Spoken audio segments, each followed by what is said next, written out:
Although we don't have history, gold medal winning teams, heroes or prisoners, world famous volcanoes, still what we've got's glorious.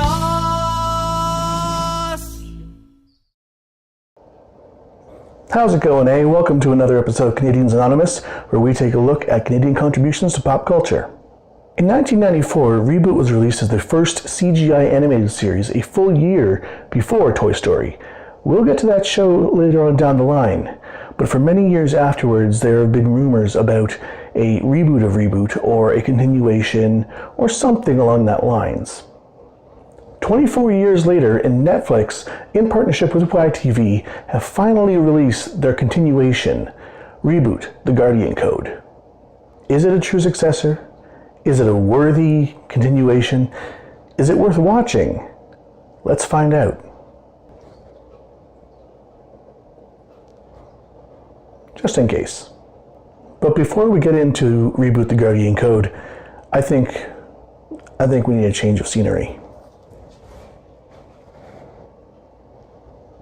Better.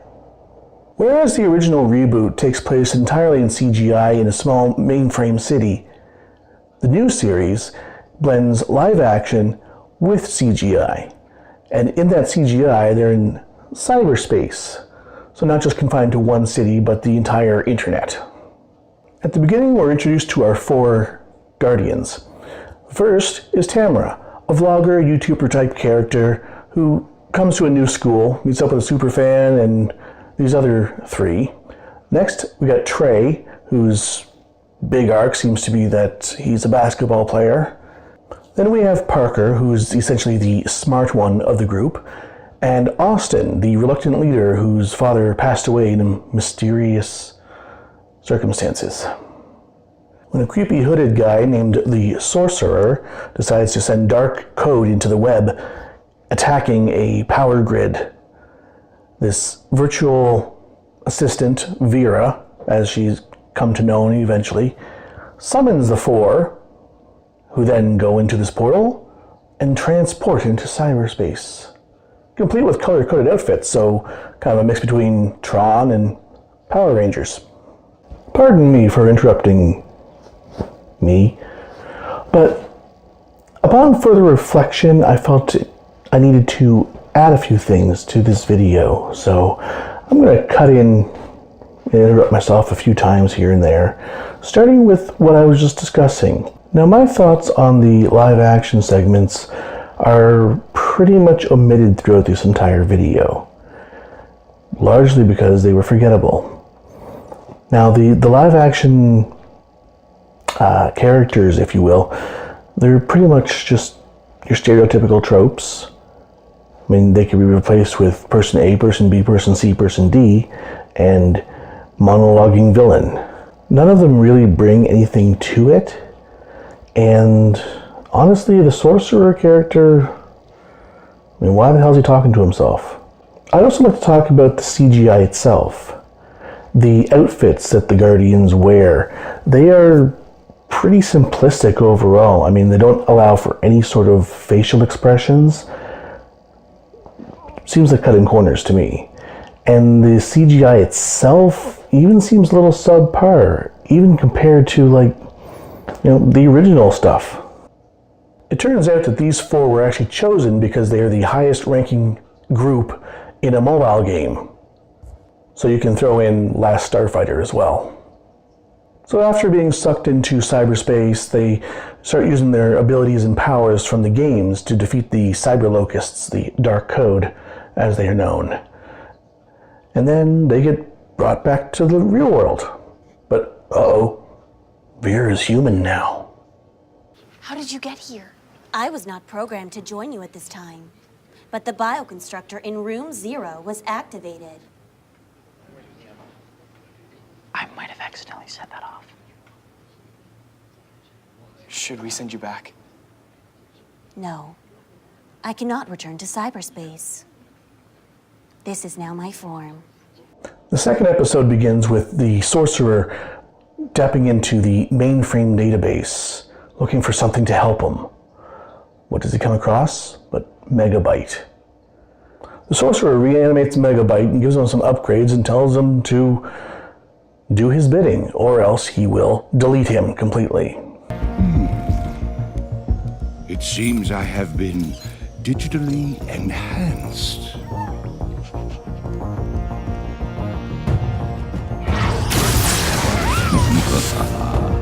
Impressive. Now to corrupt and conquer. Now, I kind of like this dynamic. Similar to Starscream is to Megatron, or more aptly, Galvatron is to Unicron, Megabyte is under the control of the sorcerer, but really wants to break free. So the sorcerer sends Megabyte back to the same power grid that they had tried to attack in the previous episode to undo the patching that the Guardians had taken care of. Of course, the Guardians show up, they fight Megabyte off, and patch the hole. End of second episode. In this series, Megabyte is voiced by Timothy E. Brummond. While no Tony Jay, he's still passable for the role. Episode 3 has Parker worried about not having any offensive capabilities. He's always the scanner, the planner. So he decides to code his own weapon and jump into a mobile game, a fortress type game. While he's there blasting away at the little binomes in the game, Megabyte also happens to show up. But this time, he actually takes control of the entire fortress, turning all the little binomes into his army.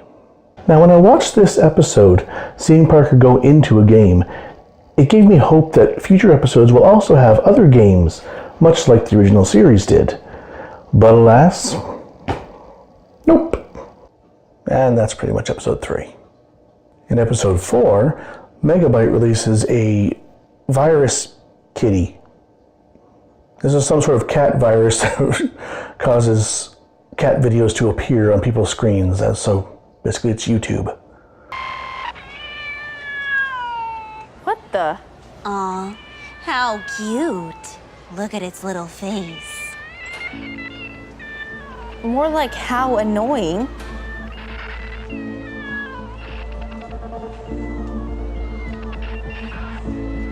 Hey, what's up?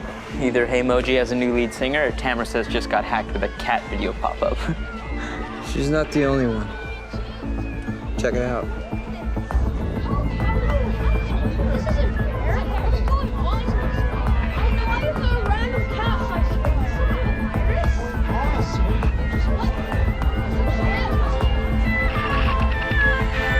During this distraction, the sorcerer steals a powerful computer prototype that apparently doesn't even need to connect to Wi-Fi to go on the internet, or anything like that. It just magically goes on, can't be traced. After the Guardians capture the cat and get it back into a virus prison island thing, it coughs up a hairball that's actually some sort of sphere that Vera starts to analyze. So the sphere turns out to be a video of Austin's father, who, as it turns out, created the entire Guardian code as well as the capability of teleporting into cyberspace. The rest of the episodes pretty much follow a sorcerer attacks place, sometimes sending Megabyte, Guardians come in, they stop, they go back out, all is happy. Until episode 10. Episode 10 shows Megabyte working on his own, heading into an unknown sector. He breaks through the wall, and right away you see, it's Lost Angles. Megabyte meets up with Hexadecimal and convinces her to come with him into cyberspace, leave mainframe, and come and infect the internet. Well, the Guardians head in after him, of course. That's what they do. But it turns out, in their little secret room, in behind the portal, is an actual mainframe computer. So, he powers it on. And then we see Dot, Enzo, Frisket, Bob. We come from outside the net. Outside the net? They say the user lives outside the net and inputs games for pleasure. No one knows for sure. Well, it's true. I knew it! What's going on, Bob? Dot, Enzo, you'll never believe it. These two say they're Guardians, but they're also users from outside the net. Alphanumeric! The awesome thing about this is not only seeing our beloved characters, but they also got Michael Benyar back as Bob, the original Bob, Kathleen Barr as Dot, and Shirley Milner back as Hexadecimal. It's a bit weird when Bob's introducing himself, because he's giving his "I come from the net, through systems, peoples, and cities to this place" mainframe speech, which works well as an opening, but not as an introduction. Now, I'll admit, when I first watched this episode, it was completely through nostalgia-tinted glasses, so I overlooked a lot of things about this. There's one part where when they're battling Megabyte and Hexadecimal, one of the locusts or whatever crashes onto the ground. Dot actually hides behind Enzo, which is completely unlike Dot. Not to mention, the entire episode seems to do away with the end of the original series. Hexadecimal sacrificed herself to the web, first becoming a sprite as well instead of a virus, and just so many things happen that this completely ignores. So, upon second thought, it's kind of cool, but it's like the writers of this show never even saw the original. The other weird part about this is there's this dude in real world who sees the mainframe come back online, and he's waiting. He said, 20 years and it's finally back online. But his room is full of ReBoot paraphernalia, posters and toys, and a big statue of Mike the TV. So it's like this world, ReBoot, the TV show, existed, but he still puts in a game. He puts in Spaceship Alcatraz and is trying to win. So if he knows that these characters are real or something, then why is he trying to kill them? Anyway, the new Guardians get stuck in the game with Bob and find a different way, a cheat code, according to Parker, to win the game. Now, this entire segment, it rubbed me the wrong way to begin with, but again, on second thought, it's even worse than I thought. We always figured mainframe itself was someone's computer, but this turned out to be a server at a school? I don't know. And he had the game on the disc, so shouldn't he just be able to load it up anytime he wanted to? What is it, like DRM or something? And only if this one server's online can he play it. Logistically, it makes no sense. And then, as I mentioned, the whole thing about all the paraphernalia. So ReBoot exists as a cartoon in this world, but not. And then they end the episode saying, mainframe's here, we can just stop in and say hi anytime. So basically, you can guarantee future appearances. Now, what did I think about the show overall? It's not terrible, it's not as bad as I thought it was going to be, but it's nowhere near a great show. As a trip down memory lane, it's fine for a ReBoot continuation. But I know that if the word ReBoot was not attached to this, there's no way that I would have even watched it. Some of the acting is stilted. A lot of the tropes are just too cliche at this point. First of all, the high school is called Alan Turing High School, so I'm guessing it's a tech high school, because they're also taking classes about coding and all this stuff. But then you have this athlete, and of course, the big thing for him is to keep his grades up so he can stay in basketball. Yep, it's one of those. I will, however, say that the actress who plays Vera is damn good. She's quite entertaining, especially in an episode where she decides to upload teenage emotions to herself. The worm is headed into the bank's internal vault. If it gets inside, it will wipe out the entire system. All the bank's customers will lose their money for good. You need to keep it together, Vera. But this song is just so sad. Oh man, my music must be stuck on shuffle.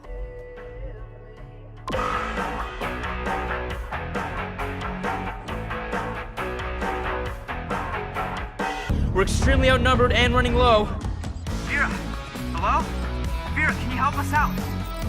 I have just the thing.